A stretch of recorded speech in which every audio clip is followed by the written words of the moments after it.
भगवान श्री राम लीला कर रहे हैं, भूमंडल पे अवतरित हुए लीला कर रहे हैं। और लीला करने के लिए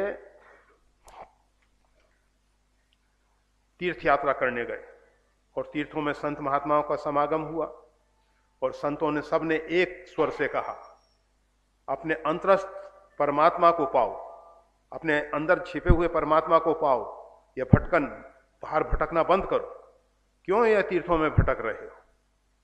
भगवान श्री राम अपने महल में आके बस आसन पे ध्यान अवस्थित बैठे रहते। उसी समय विश्वामित्र जी को आवश्यकता पड़ी, हर बिन मरे न निश्चर पापी। राक्षस जो हैं उनके यज्ञ को विध्वंस कर देते हैं, और वो जब यज्ञ में दीक्षित हो जाते हैं तो क्रोध नहीं कर सकते, किसी की हिंसा नहीं कर सकते। ऐसी स्थिति में यज्ञ कैसे पूरा हो, बड़ी समस्या बनता है।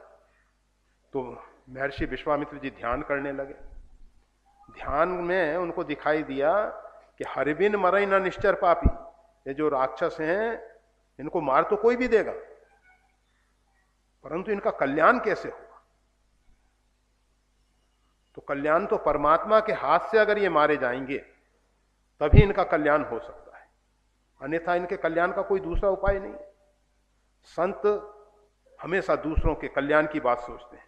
राक्षस हैं भले ही हमारे यज्ञ को विध्वंस कर रहे हैं, परंतु उनके मन में बड़ा पवित्र भाव है कि किस प्रकार से इन राक्षसों का उद्धार हो, कल्याण हो।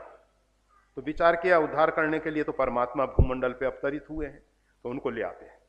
पहुंच गए श्री अयोध्या, मनोरथ पे सवार होके बहुत शीघ्र पहुंच गए।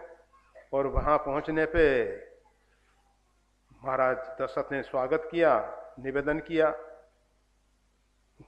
महाराज दशरथ तो राम को देने की बात सुनते ही एकदम उनका चेहरा जो है मुरझा गया।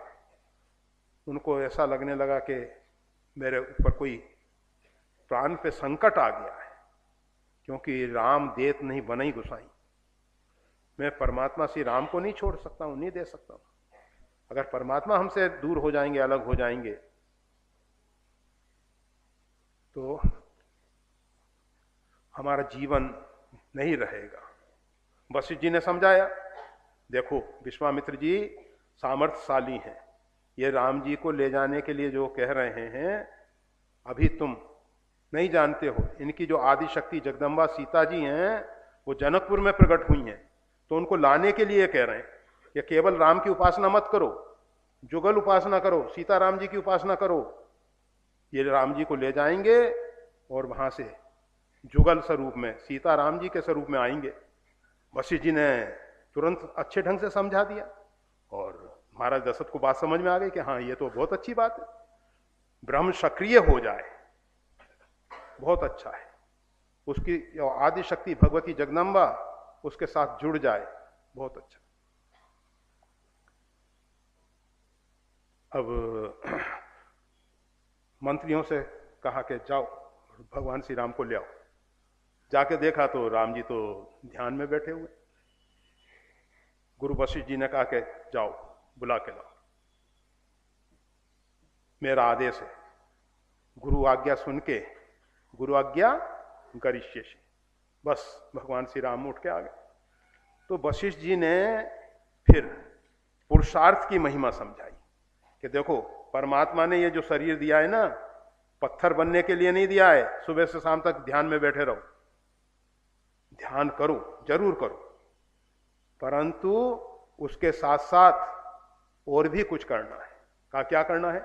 युक्ताहार विहारस्य युक्त चेष्टस्य कर्मसु युक्ता सपना बोधस्य योगो भक्ति दुखा।